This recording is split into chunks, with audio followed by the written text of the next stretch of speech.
এক এক সময় এক একটা কথা মার্কেটে সারি তাহিরি মুখ দিয়ে যেটা বাইরে ওইটি মার্কেট আলোচিত ইসলামী বক্তা মুফতি গিয়াসউদ্দিন তাহেরি প্রায় আলোচনার শীর্ষে থাকেন ইসলামিক এই বক্তা।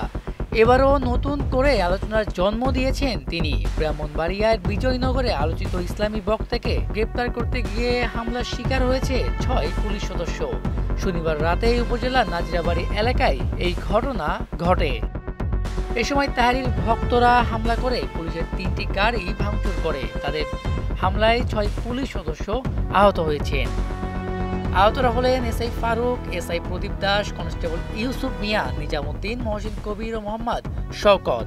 উপজেলার স্বাস্থ্য কমপ্লেক্সে চিকিৎসা দেওয়া হয়েছে পুলিশের এসব সদস্যদের। এদিকে ঘটনার পরপর পুলিশ অভিযান চালিয়ে ঘটনাস্থল থেকে ৬ জনকে আটক করেছে। তাদের বাড়ি উপজেলার নাজিরাবাড়ি এলাকায়।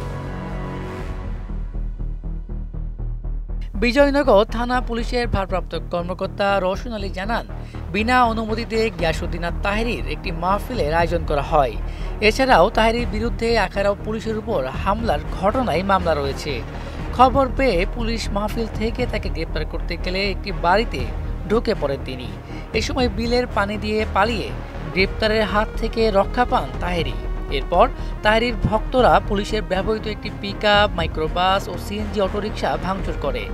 ঘটনাস্থল থেকে ৬ জনকে আটক করা হয়েছে এবং তাদের বিরুদ্ধে আইনানুগ ব্যবস্থা গ্রহণের প্রস্তুতিও চলছে বলে জানান পুলিশের এই কর্মকর্তা। এর আগে গত শুক্রবার আখাউড়ায় বিনা অনুমতিতে গিয়াসউদ্দিন তাহেরির একটি মাহফিলের আয়োজন করা হয়। সেখানে পুলিশ গিয়ে দ্রুত মাহফিল শেষ করার কথা বললে হামলা করে এক এসআইয়ের মাথা ফাটানোর ঘটনা ঘটে এবং মাহফিল থেকে পুলিশের বিরুদ্ধে উস্কানিমূলক বক্তব্য দেওয়ার অভিযোগ ওঠে। এই ঘটনায় তাহেরি সহ ১৫ জনের নাম উল্লেখ করে পুলিশ বাদী হয়ে মামলা দায়ের করে। একটু চা খাবো, খায় একটু। মিসবাহ রহমান, মোহনা ডিজিটাল।